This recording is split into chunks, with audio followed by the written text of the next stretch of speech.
Boa noite, pessoal. A gente está começando aqui hoje um programa na página do Facebook, né, da Paróquia Santíssima Trindade, Religiosos Sacramentinos, a respeito de psicologia. O nome do programa é Mente Sã, um divã na rede, e nós vamos tratar aqui de alguns temas próprios da psicologia. Vou começar me apresentando, né? Eu já dei uma entrevista aqui para o canal do YouTube deles e imagino que algumas pessoas ainda não me conheçam, apesar de eu já passar algum tempo aqui na igreja. Meu nome é Thiago Rodrigues, eu sou psicólogo formado desde 2015. Eu atendo em clínica e também tenho especialização em psicologia organizacional e do trabalho, que foi justamente essa a porta de entrada que eu tive aqui na igreja também através de treinamentos, né, dos paroquianos. Hoje nós vamos falar sobre algumas questões voltadas exclusivamente à psicologia. E como proposta de tema, né, eu trouxe aqui para a gente discutir um pouco qual é a diferença entre um atendimento psicológico e uma conversa entre amigos. E por que a conversa com o psicólogo ou o atendimento psicológico ela é um atendimento diferenciado? Vamos começar fazendo algumas diferenciações a respeito disso, né? O que difere, num primeiro momento, né, a conversa entre o psicólogo e um amigo? Algumas pessoas vão dizer que nada vai diferenciar. Algumas pessoas vão dizer que se sentem, inclusive, mais à vontade para falar com um amigo do que com um psicólogo que ela nunca viu na vida. E falar sobre coisas e questões que talvez um amigo pudesse compreender mais, até por conta do tempo de convívio. É uma forma de se ver, é uma forma de se pensar, não está de todo errada, né? Mas a gente pode começar a pensar, por exemplo, que o profissional ele tem alguns recursos técnicos e teóricos para repassar para o paciente. E também existe a periodicidade das consultas e a temporalidade em que a análise está imersa, né? O que a gente pode falar? O que a gente pode começar a diferenciar nesse processo? Se a gente for parar agora e imaginar, por exemplo, uma conversa com um amigo. Eu ligo para um amigo, digo que estou pensando ou precisando desabafar. Será que dá no dia a dia para a gente dizer assim, todas as quartas-feiras esse amigo ele vai estar disponível para me ouvir nesse período? Será que essa pessoa ela está me ouvindo de fato ou será que ela está colocando também alguma carga nessa conversa?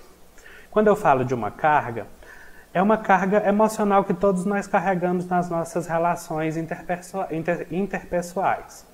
O que isso quer dizer? Eu me apresento de certa forma para as pessoas. Eu estou frente a frente com as pessoas de uma determinada forma. Eu conheci esses amigos de repente na faculdade. Na faculdade eu ajo de uma forma diferente. Na faculdade eu tenho uma determinada forma de agir que não é a mesma forma que eu tenho dentro de casa. Então o que se cria ali é uma espécie de, não vou chamar de personagem porque aí a gente entraria numa outra seara, mas a gente pode falar talvez de uma persona, né? Algo como se fosse uma máscara ou um tipo de máscara que todos nós usamos e que essa persona ela vai desempenhar determinados papéis. O meu amigo conhece determinadas máscaras minhas, mas ele não conhece todas. Na realidade, se a gente for deixar as coisas assim um pouco mais aprofundadas no campo da psicologia, a gente pode dizer que nem eu mesmo conheço todas as minhas máscaras. Então, voltando ali para aquela situação que eu falei com o meu amigo que eu estou precisando desabafar. Normalmente, eu vou encontrar esse meu amigo ou na minha casa ou na casa dele, ou a gente vai sair para conversar, para comer alguma coisa, para beber alguma coisa. E essa conversa por melhor que ela seja e pelas melhores intenções que as pessoas tenham, nem sempre ela dá a possibilidade de que os problemas eles sejam realmente resolvidos ali naquela conversa. Por algumas questões. Esse meu amigo, ele pode não ter uma formação. Eu também não exigiria de um amigo meu que esse meu amigo tivesse uma formação para que ele fosse meu amigo. O que manda na relação de amizade é um afeto. Existe então ali um afeto e esse afeto ele vai ser trabalhado pelas duas pessoas de uma maneira muito pessoal, do que vai se desenrolar dentro dessa relação. Né? Não existe um script, não existe uma espécie de modus operandi de como é que eu preciso ser ou eu posso ser para ser ou ter um amigo. A gente pode se perguntar também se nesse processo é possível de aprofundar a conversa até um ponto de autenticidade tanta em que o amigo ele consiga compreender de fato o que você está passando. Mas será que ele vai conseguir deixar de fora tudo aquilo que ele pensa de você, tudo aquilo que ele acha que é melhor para você, tudo aquilo que ele acha que é melhor para você, para sua família, para a sua relação, para as suas relações? Quando você vai a um psicólogo, você não espera que ele conheça, por exemplo, a sua mãe. Você não espera que ele conheça, por exemplo, seu pai. Você não espera que ele conheça os seus irmãos, o seu cônjuge, ninguém. Ou seja, ele está ali para escutar única e exclusivamente você. O seu amigo, provavelmente, se é um amigo próximo, uma pessoa com quem você se sente à vontade para desabafar, provavelmente não só ele conhece essas pessoas, como provavelmente ele tem até um tipo de relação com essas pessoas. Pode ser uma relação simpática ou não, mas é uma relação. Então vamos olhar para duas possibilidades aqui. Digamos que eu ligo para o meu amigo dizendo que eu quero conversar a respeito de uma relação amorosa que eu tenho com uma pessoa. Se esse meu amigo conhece a pessoa com quem eu me relaciono, ele pode ter uma boa ou uma má impressão dessa pessoa. Em que isso implica? A própria forma como eles dois se relacionam já muda totalmente a dinâmica do que ele vai escutar, do que ele vai entender e daquilo que ele vai aconselhar. Ou seja, se eu vou e digo, bom, essa pessoa com quem eu estou, ela está deixando a desejar nisso, nisso, naquilo. O meu amigo pode dizer, e por que você ainda está com essa pessoa? E por que você não larga essa pessoa? Da mesma forma, se ele gostar muito dessa pessoa, ele pode dizer, bom, mas a pessoa em questão, ela de repente está passando por um momento, ela está pensando, ela está tentando Ele vai dar um parecer que a gente pode pensar que é um parecer que não é tão interessante para você naquele momento, porque ele está olhando dos dois lados. O psicólogo ele vai fazer isso? Vai, com certeza. Ele vai aprofundar com você e com certeza ele vai questionar também qual é a motivação dessa outra pessoa, mas é num outro ponto.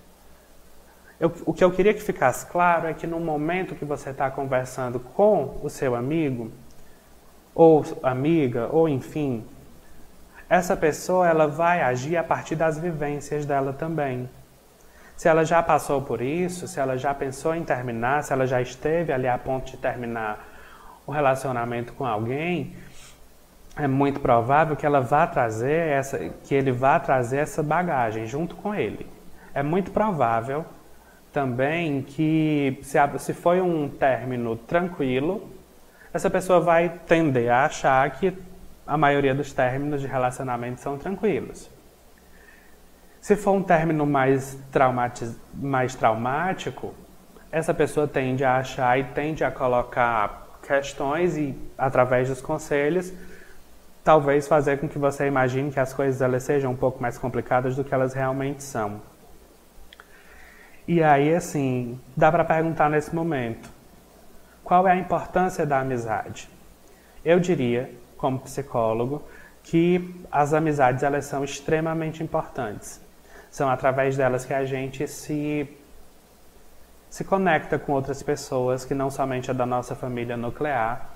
São através das amizades que a gente aprende diversos traços de comportamentos que nós vamos levar para o resto da vida. Mas em momentos em que você está muito confuso, em que você está com dificuldades de resolver questões sozinho, talvez seja o momento de você procurar de fato um psicólogo.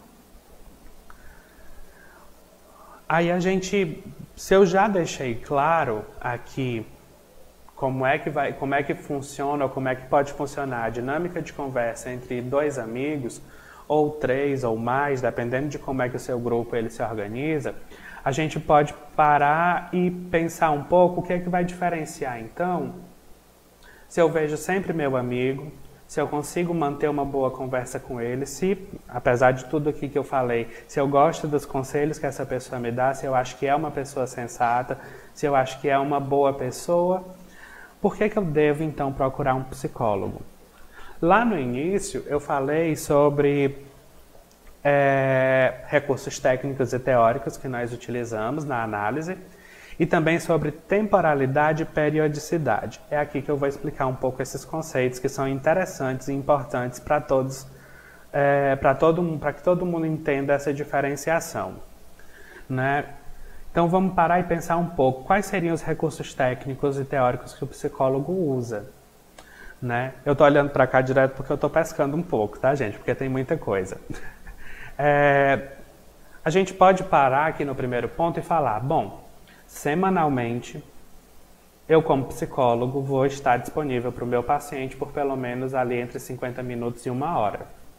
Então, essa disponibilidade de tempo já é uma coisa que muda. Porque você pode me dizer assim, tem problemas que com o conselho eu consigo resolver. Sim, de fato tem. Tem outros problemas que você não vai conseguir resolver nem nesses 50 minutos ou 60 que a gente disponibiliza para a sessão. Porque existem coisas que esbarram em questões muito mais profundas do que simplesmente dizer eu quero resolver. Ou eu posso resolver sozinho. Eu proponho até uma reflexão. Pense aí, então, em todas aquelas coisas que você diz assim no início do ano, aproveitando que nós estamos no primeiro mês do ano.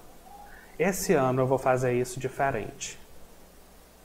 E aí, quando chega em fevereiro, as coisas já não estão muito bem caminhando para a forma como a gente esperava. E a gente não consegue muito bem entender o porquê que as coisas elas não estão andando daquela forma como eu planejei. Eu parei um tempo, pensei, planejei e disse, não, eu vou fazer isso, isso e isso. E às vezes não é possível. Por que que não é possível? Por que que não foi possível? Algumas coisas nos escapam, né? A minha linha teórica de atendimento é a psicanálise e aí eu vou falar um pouco sobre o inconsciente. O inconsciente, às vezes, ele te coloca nessa sinuca de bico, né? Os desejos inconscientes. Então, o seu amigo que vai com você até um determinado local, ele não tem necessidade ou obrigação de, por exemplo, compreender o que é que significa o teu desejo inconsciente, né? E dentro dessa disponibilidade de 50 a 60 minutos, a gente vai tentar entender de que maneiras ele ultrapassa, aliás, de que maneiras ele perpassa ali a tua fala, a forma como você se comporta e a forma como você não se comporta. Tudo isso é muito interessante. Uma outra coisa que o psicólogo tem ali sempre à mão é que a gente realiza supervisões, leituras e, nos casos ideais, eu digo isso nos casos ideais porque nem sempre é possível, ou eu já conheci psicólogos que questionam a necessidade disso, mas eu diria que é interessante sim que o psicólogo faça, que é uma análise pessoal. Não é uma análise pessoal rasa. Para isso, eu vou eu faço também o meu acompanhamento com um analista. Né? Então, por quê? Porque eu preciso me despir de mim para ouvir você inteiramente. O que significa me despir de mim? O que significa, então, esquecer de mim e estar totalmente voltado para tudo aquilo que você faz, para tudo aquilo que você fala e para tudo aquilo que te constitui naquele momento, né, da sessão. Tô vendo que a gente tem 3 participantes aí na live, né, pessoal? Quem quiser mandar algumas perguntas pra gente, fiquem à vontade, tá? É a Neide Galdino, a Francisca Pérsico e o Vinícius Brígido. E eu acho que 2 dessas pessoas já fizeram treinamento comigo. Eu acho. Pelos nomes, assim, eu tô lembrando por cima. Mas o que eu estava falando aqui sobre a nossa análise pessoal? Essa análise pessoal é o que possibilita, por exemplo, que a gente possa escutar certas demandas sem se afetar. Porque o que é que a gente escuta numa sessão? Absolutamente tudo. Se eu for esticar aqui um pouco e trazer talvez uma reflexão para a gente pensar o que um psicólogo ele precisa escutar, eu poderia lhe dizer que a gente trata de pessoas com ideação suicida. E que se eu me desesperar junto com essa pessoa que está pensando em se matar, eu não vou ajudar. Pelo contrário, eu preciso compreender, junto a essa pessoa, quais são as questões que levam ela a pensar nisso como saída. Então, é necessário que eu me prepare para ouvir esse tipo de coisa. E eu posso dizer para vocês que talvez ouvir uma pessoa dizendo que quer se matar talvez seja a coisa mais leve que a gente escuta dentro de uma sessão de psicologia, né? Dentro de uma sessão com o psicólogo. A supervisão e as leituras são a forma da gente se aprofundar naquilo que você fala, naquilo que a pessoa está trazendo na sessão. É importante deixar claro que nós psicólogos nós prezamos por um sigilo. Então tudo que a pessoa fala fica lá dentro. A gente não leva para outras pessoas somente no caso de supervisão. No caso de supervisão, digamos que por algum motivo eu não consigo lidar com uma pessoa que está pensando em se matar. Uma pessoa que está pensando em suicídio. E aí eu vou levar isso para a minha supervisão e vou falar, paciente tal, está passando por esse problema e eu não estou conseguindo ajudar. O meu supervisor ele vai junto comigo tentar entender o que é que está me segurando de poder ajudar ou poder escutar até essa demanda desse meu paciente. E isso é uma forma de me trabalhar, mas é também uma forma de compreender que nós temos uma responsabilidade com tudo aquilo que a gente escuta e com tudo aquilo que nos chega como demanda. A gente pode tentar traçar um paralelo agora com o que eu estava falando anteriormente. Se você tem confiança suficiente no seu amigo e fala algo dessa natureza com o seu amigo, é um primeiro passo. Mas talvez o teu amigo ele não tenha teoria, talvez ele não saiba como te ajudar da melhor forma. Ele pode até dizer, não, isso é besteira, vamos lá, vamos tentar, vamos criar aqui uma estratégia, vamos nos propor a pensar em alguma coisa, mas será que ele vai conseguir de fato ajudar de uma maneira efetiva? Será que ele vai conseguir te ajudar a não... Eu não digo nem a não pensar sobre isso, mas talvez até a tentar ressignificar o que é que está acontecendo ali que a pessoa só enxerga aquele caminho da morte? Por melhor que seja a intenção da pessoa, a gente não pode dizer que ela está ajudando de uma maneira própria, ela está ajudando da maneira que ela pode. Né? Então, essa é uma das principais diferenças. Né? Uma outra diferença é que a gente está falando aqui que o psicólogo ele passa pelo menos por uma formação de 5 anos. Né? A gente está falando de graduação, a gente faz estágio supervisionado, a gente faz aprimoramentos, a gente faz supervisão, a gente faz cursos específicos, nós fazemos... no meu caso, por exemplo, eu fiz especialização, muito embora foi em uma outra área que não é clínica, mas tudo isso prepara a gente para escutar, para ouvir, para falar também. Não é qualquer coisa que entra como possibilidade de intervenção dentro de um setting de terapia. Eu não vou dizer, por exemplo, voltando aqui para esse exemplo da pessoa que fala em se suicidar, eu não vou dizer, mas isso sei lá, será que você está em contato com as pessoas da sua família? Será que você está rezando? Será que você está... Isso fica da porta para fora. Dentro do setting eu quero entender o porquê que aquilo está acontecendo. E aí, gente, por que isso acontece? Tem milhares de explicações. Cada pessoa vai ter a sua. Cada pessoa que chegou lá com um determinado problema vai ter a sua explicação do porquê que está em sofrimento psíquico. Eu não posso dizer que existe uma coisa que é comum a todo mundo. Talvez a única coisa comum a todo mundo é o desejo. É esse desejo. Ou um desejo X.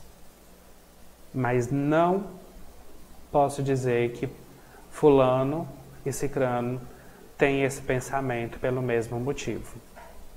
Né? E aí eu acho que já fica claro para todo mundo, né, nesse ponto em que a gente está conversando, que a principal diferença, talvez a maior de todas elas, é que cabe ao psicólogo uma maior responsabilidade com aquilo que ele escuta. Né? Então, tudo aquilo que a gente escuta no setting terapêutico, a gente acaba indo pesquisar um pouco mais, a gente acaba se colocando numa posição também de análise nos nossos momentos de análise pessoal e nos momentos de supervisão. Né? E a gente pode falar um pouco que, por exemplo, mesmo para quem já passou por um período mesmo quem já passou por uma psicoterapia, por uma terapia, por uma análise, mesmo quando o psicólogo parece estar num papel um pouco mais passivo, ou seja, que ele está só escutando, existe uma diferença nessa escuta também.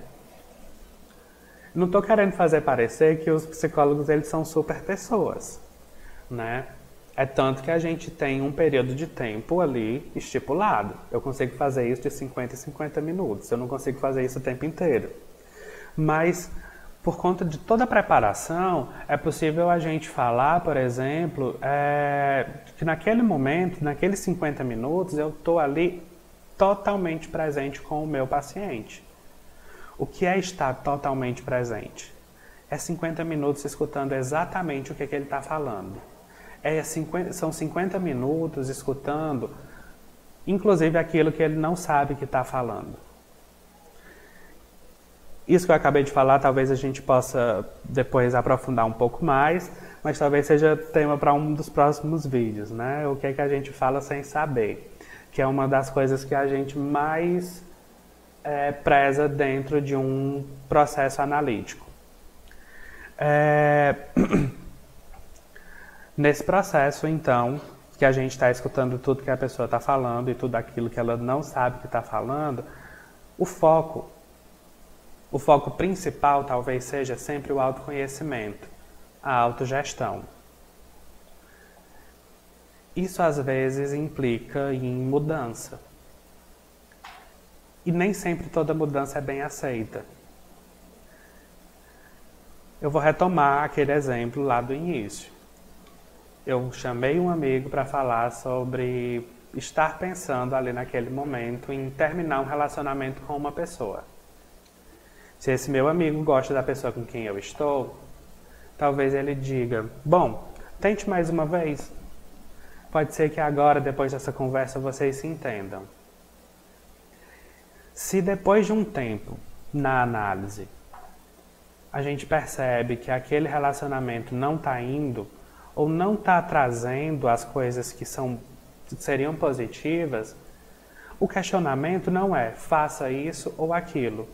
O questionamento é o que você quer fazer diante dessa impossibilidade, diante desse relacionamento que você diz que está sempre te deixando insatisfeita por um motivo ou por outro. O psicólogo ele vai tentar entender o que você quer naquele processo, o que é interessante para você naquele processo, e não o que é interessante para o casal, a não ser que seja uma terapia de casal, ou não o que é interessante para uma família, a não ser que seja uma terapia familiar, certo? Vamos passar aí então para um outro ponto. Para que serve então uma terapia ou uma análise? Eu diria que ela é muito útil em vários pontos. Se você está procurando autoconhecimento, se você está procurando superar padrões de comportamento, se você está falando de... Se a gente pode falar, por exemplo, de pensamentos obsessivos, tudo isso, a terapia ela vai te ajudar a compreender melhor o que está acontecendo, o porquê que tudo isso está surgindo, o porquê que tudo isso está aparecendo. Né? E qualquer que seja o motivo do teu sofrimento psíquico, o psicólogo ele está um pouco mais apto, né, nesse sentido, a tentar te ajudar ali a encontrar as respostas. Tiago, é uma resposta fechada? Não. É uma resposta que vai, digamos assim, resolver todas as minhas demandas? Provavelmente não. É uma resposta que vai te ajudar a se autogerir, a partir do teu autoconhecimento. Certo? E aí, lá no início eu tinha falado também sobre a questão da temporalidade e da periodicidade. O que isso quer dizer? Eu já dei uma pesca sobre isso, né? E essa pesca foi que a gente está ali sempre por 50 minutos a 60 minutos escutando os nossos pacientes, todas as semanas, né? E o que isso quer dizer? Que sempre naquele período de tempo nós iremos nos encontrar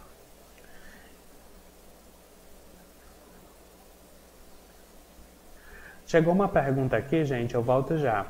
A escuta é melhor do que o psicotrópico? Do Crispim. O psicotrópico eu estou imaginando, Crispim, que você está falando de medicação, não é isso? Bom, sim. Num primeiro momento eu vou lhe dizer que sim. Existem momentos em que nós vamos precisar do psicotrópico? Sim. Você imagine, por exemplo, uma pessoa num surto psicótico falando que está vendo coisas mais diversas, as mais diversas que sejam. Essas coisas têm sentido dentro da escuta terapêutica, dentro da escuta psicológica. Mas o que acontece? Às vezes, a fala ela está totalmente desarticulada. E o que acontece aí? Eu não vou conseguir fazer sentido junto com essa pessoa. O psicotrópico ele pode ajudar essa pessoa a se organizar para, a partir daí, falar e a gente entender qual que é a demanda dessa pessoa. Eu sou contra remédio? Depende. Eu sou a favor do remédio? Depende também. A gente vive num momento em que, por exemplo, é muito fácil de saber por relatos, né, que as pessoas elas estão utilizando, sei lá, um determinado medicamento sem ter nenhum problema, mas eles estão utilizando isso para se concentrar melhor. Em época de Enem, que o Enem acabou de passar, então a gente pode falar um pouco sobre isso. A gente pode também pensar um pouco no porquê que a gente não consegue andar num bairro, numa rua, sem encontrar 4 farmácias. O que é que isso está dizendo da nossa organização como sociedade? Né? Então, por que que é tão... por que que a questão da medicalização está acontecendo tanto? Mas eu não sou totalmente contra a medicação, não. Eu acho que ela ajuda, sim. Para deixar um pouco mais claro também, a gente pode falar de um processo depressivo. Existem pessoas que, num processo depressivo, elas não conseguem se levantar da cama para ir ao banheiro, que dirá para ir numa sessão com um psicólogo. Então, se essa medicação ela vai ajudar, ela vai possibilitar que essa pessoa ela consiga se autogerir ali até o momento dela chegar lá com o psicólogo e com o psiquiatra, ótimo. Né? Está seguindo ali o caminho, está seguindo a proposta primeira, que seria da medicação, que é ajudar a organizar aí algumas coisas. Voltando aqui, depois eu já vi que está chegando outra pergunta, e aí depois que eu terminar essa parte aqui, eu vou responder as perguntas para vocês, tá ok? Mas vamos voltar então. Estava falando sobre temporalidade e periodicidade das consultas. 50, 60 minutos eu estou ali inteiramente focado e aberto para ouvir tudo aquilo que tudo aquilo que você está mandando como demanda. Todo mundo chega com uma demanda organizada, feita, isso? Não. Às vezes a pessoa chega lá dizendo assim, eu quero só me autoconhecer, eu quero só me conhecer melhor. Eu tenho que dizer que esses são os pacientes que eu gosto mais, com quem a gente encontra mais demanda. Porque pensa que está tudo resolvido e quando a gente vai ver o negócio não é bem assim. Né? E aí está tudo muito bem organizado, mas não está de um jeito, talvez, organizado da maneira mais positiva para ele. Se a gente parar para pensar, às vezes o encanamento, quando quebra, a gente coloca lá aquela substância, acho que é Durepoxi o nome, né? Ela tampa, mas o cano já está quebrado. Está funcionando, mas não é o cano todo direitinho, entendeu? Então, por que 50 minutos a 60 minutos de escuta ali direta, direcionada, é importante? Porque aí você sabe que aquele ali é o seu tempo. Né? Porque ali você sabe que durante aquele período a gente vai discutir única e exclusivamente as coisas que lhe afligem. E aí isso é importante justamente para que a gente possa também manter um nível de confiança. Você sabe que você vai poder me falar tudo aquilo durante 50 a 60 minutos.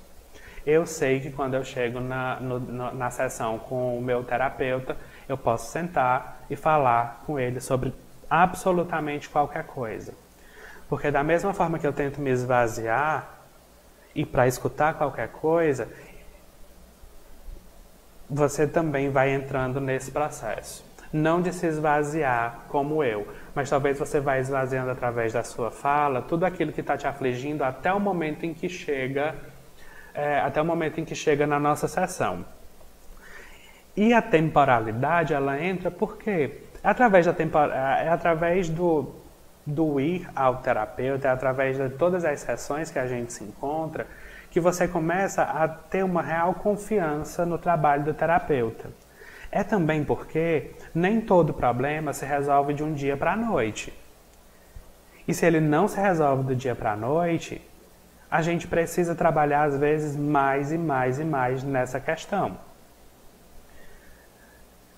Eu já estive com pacientes que, por exemplo, resolveram questões em 4 meses. E aí eu tenho pacientes com o mesmo quadro dessas pessoas que resolveram suas questões em 4 meses, em acompanhamento comigo há pelo menos 2 anos. Então depende de pessoa para pessoa.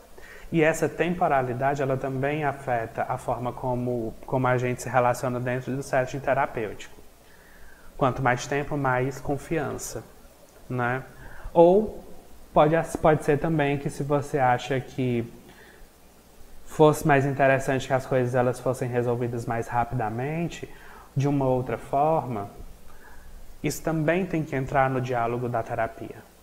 né? Porque isso também é expectativa e a gente lida com isso com os pacientes também, certo?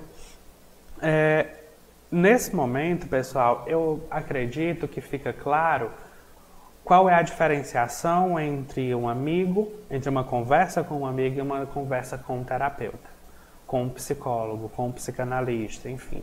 Como você chame o seu terapeuta aí, como você chame o psicólogo que você está vendo. A principal diferença é que o amigo, por mais que ele tenha uma boa intenção, talvez ele não esteja totalmente preparado para ouvir as coisas que você precisa dizer e resolver. A grande diferença é que o profissional da psicologia ele vai estar, né? E aí, a partir disso, te ajudar a autogerir as questões, no seu autoconhecimento também, e mudar certos padrões de comportamento e pensamento que afetam diretamente ali a forma como você se relaciona nos seus dias. A terapia por si só ou o psicólogo por si só muda uma pessoa? Não, é preciso que essa pessoa tenha vontade de mudar. É preciso que essa pessoa ela tenha em si a vontade de ressignificar as coisas. Mas procurar uma ajuda terapêutica, procurar um psicólogo é sem dúvida bom para todo mundo. Ok? Eu vou agora responder uma outra pergunta que chegou da Diana Lemos, né? Por que é tão difícil fazer as pessoas entenderem e aceitarem que estão precisando de ajuda profissional? Boa pergunta, Diana. Bom, o que a gente pode pensar aqui? Eu vou para o psicólogo, na maioria das vezes, porque eu estou admitindo aí que eu preciso de ajuda.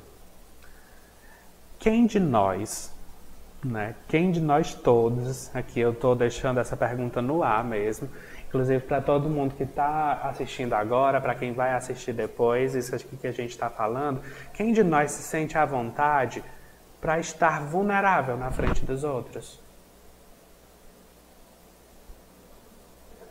Quem de nós se sente à vontade para admitir assim, eu já tentei de todas as formas resolver esse problema, não estou conseguindo. Eu preciso de ajuda. Eu acho que essa é a principal questão. É admitir que a gente sozinho talvez não esteja dando conta. Por que é tão difícil fazer as pessoas entenderem e aceitarem? Porque é muito difícil fazer qualquer pessoa entender ou aceitar qualquer coisa. Não é só ir ao psicólogo. Se a gente for parar para pensar, a gente acaba tentando ajudar as pessoas de acordo com aquilo que a gente acha que é melhor. E às vezes essa pessoa ela não está preparada para sentar durante 50 minutos e falar sobre ela. E tudo bem, ela não estar preparada. Tudo bem ela preferir falar com um amigo. Tudo bem.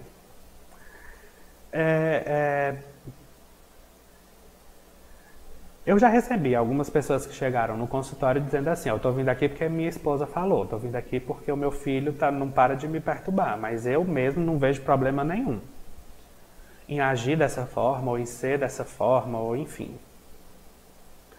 Aí você me pergunta, isso afeta em alguma coisa? Algumas pessoas elas entram no processo de análise, porque elas já estão indo, elas gostam, elas entendem a importância, elas entendem que existe uma forma, uma maneira de se organizar a partir do momento que você vai em análise, e tem outras pessoas que não. Tiago, o paciente mente para você? Mente. Você sabe quando ele está mentindo? Não. Eu não tenho que saber. Esse tipo de construção eu não tenho que saber. Então, se a pessoa vai durante um mês e diz assim, ela chegou lá porque, digamos assim, o filho estava muito preocupado e estava pedindo, mas depois de um mês ela me diz assim, eu estou bem, eu estou ótima, e durante aqueles 50 minutos a pessoa ela conseguiu dizer isso, eu não tenho como ir até a casa dessa pessoa, fazer uma invasão de privacidade e verificar se ela de fato está bem. Eu só consigo trabalhar com aquilo que a pessoa me fala, né? Então, assim, o porquê que as pessoas têm essa dificuldade? Eu imagino que é principalmente por conta de uma dificuldade de se ver numa situação de vulnerabilidade, numa situação em que ela diz assim, não, eu não estou conseguindo dar conta disso sozinho. Certo? Esse é o principal motivo que eu consigo verificar. Vamos dar uma olhadinha aqui para ver se está chegando mais perguntas.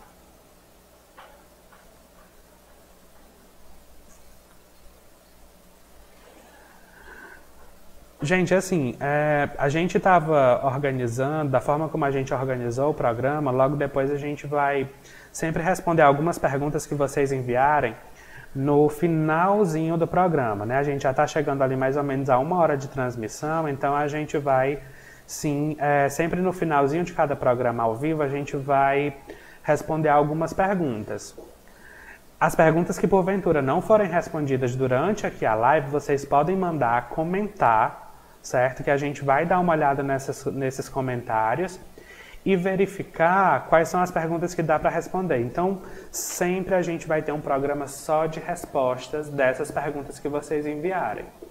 Então, esse processo de criação do programa também é com vocês, tá? Então, mandem perguntas que a gente vai, sim, se preocupar em respondê-las. Tá ok? Deixa eu dar uma verificada aqui nas perguntinhas que estão chegando.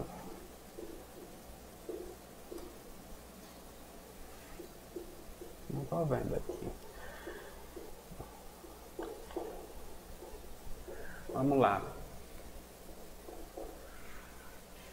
Como identificar se o amigo está sendo tendencioso nos conselhos?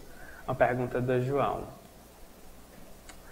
Aí eu devolvo a pergunta para o João. João, você conhece bem seu amigo? Você consegue identificar quando ele está fazendo uma coisa e quando ele está te dando um conselho porque ele está querendo te ajudar ou porque ele tem motivos próprios dele ali? Porque, a grosso modo, todo mundo vai ter a sua forma de, digamos assim, conseguir aquilo que quer. Às vezes é através de uma relação de amizade, né? Então, se o seu amigo está sendo tendencioso nos conselhos, tem algumas coisas que você pode parar para pensar. Essa pessoa, ela me dá bons conselhos? Essa pessoa, ela costuma estar ali disposta a me ouvir? Ela costuma se interessar pelo que eu falo, pelo que eu digo, pelo meu dia a dia? Pelas coisas que me atravessam? Será que essa pessoa, ela de fato está preocupada comigo? Ela fica feliz quando eu estou feliz? Ou é uma pessoa que demonstra outros tipos de sentimentos quando me vê assim? Então, a única coisa que eu posso te dizer é que você observe os seus amigos, as suas amizades de uma maneira geral. Quer dizer que você tem que desconfiar de todo mundo? Não, mas a observação não faz mal para ninguém. Observar se a pessoa está ali junto com você, tentando te ajudar verdadeiramente, é um passo, né? E varia de pessoa para pessoa, né? Então, vão ter amigos seus que falam de uma determinada forma, e essa determinada forma, ela não quer dizer que essa pessoa está querendo seu mal. Vai ter outros amigos seus que vão falar gentilmente com você, e que você sabe que de repente essa pessoa, ela está ali com algum outro motivo que talvez não seja simplesmente te ajudar. Então, depende. Outro dia eu vi um meme, né, uma figurinha numa página de psicologia que dizia assim: se o psicólogo ou o estudante de psicologia não falar depende, pelo menos uma vez por dia, é capaz dele explodir. Mas é verdade, porque depende de cada pessoa, né? Então a gente não pode dizer assim que o que funciona para mim funciona para você, né? Então depende mesmo, tá? Tá chegando uma nova pergunta, né? Da Francisca Pérsico. Eu lembro da Dona Francisca, ela já teve nos treinamentos aqui da paróquia comigo. Né, Dona Francisca? Deixa eu só atualizar aqui, pessoal. Por que existem tantos conflitos? Conflitos internos, externos? De que tipo de conflitos a gente está falando aqui, Dona Francisca? Porque tem de todos os tipos, né? A gente está falando, por exemplo, assim, existem conflitos em sociedade? Existem. Existem conflitos internos, cada pessoa tem seus conflitos? Sim. O porquê que eles existem? Bom, eu vou deixar a reflexão. Conflito normalmente leva de um ponto A para um ponto B. Né? Então eu acho que conflito é movimento. É sempre bom? Não. Não é sempre bom. Mas pode ser. Dependendo da forma como você olha para isso. Né? Se é um conflito interno que te leva, por exemplo, a um momento de análise com o seu psicólogo ou com o seu amigo. Aliás, análise com o amigo não funciona, não é bem a proposta, né? Mas se leva a um momento ali de conexão com o seu amigo e um momento de análise com o seu psicólogo, a gente pode falar que alguma coisa mudou ali. Né? Então, se a gente está falando, por exemplo, de um conflito interno que te levou para a terapia e daqui a alguns meses você está melhor, esse conflito ele te impulsionou a ser uma pessoa diferente. Se a gente está falando de conflitos externos e conflitos sociais, aí é um pouco mais profundo e aí eu vou me propor a falar sobre isso em outros momentos. A psicologia ela também vai olhar, inclusive como campo de atuação, né, para conflitos externos, conflitos políticos, conflitos de todos os tipos. Então, eu vou me propor a falar sobre isso num momento depois e eu posso aprofundar um pouco mais sobre isso. Digam aí se vocês querem que a gente converse um pouco sobre isso nos comentários, nos momentos em que a gente for fazer somente o programa de respostas, tá ok? E aí, gente, a gente vai concluindo, certo? Aqui o nosso primeiro programa, né? Foi aí quase 1 hora de explicação aí do porquê dos temas aí pertinentes à psicologia. Os nossos próximos temas, eles sempre serão pertinentes à psicologia também, certo? E, como eu disse, reitero para todo mundo, é interessante que vocês, junto com a gente, façam aí o programa, mandem sugestões para a gente, mandem perguntas. Sempre que der, a gente vai responder aqui ao vivo, e quando não, eu vou gravar também um programa aí de mais ou menos entre 45 minutos e 1 hora, só respondendo essas perguntas, tá? Alguns avisos aqui também ao final do nosso encontro de hoje, né?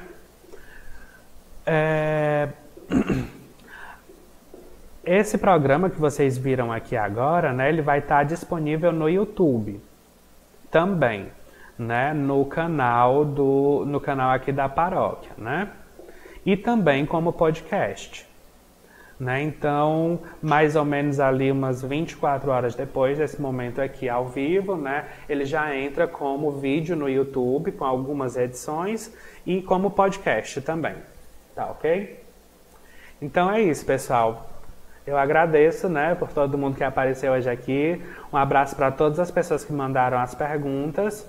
E vamos nos ver aí todas as segundas-feiras a partir das 8h30 aqui no Mente Sã, um Divã na Rede. Obrigado.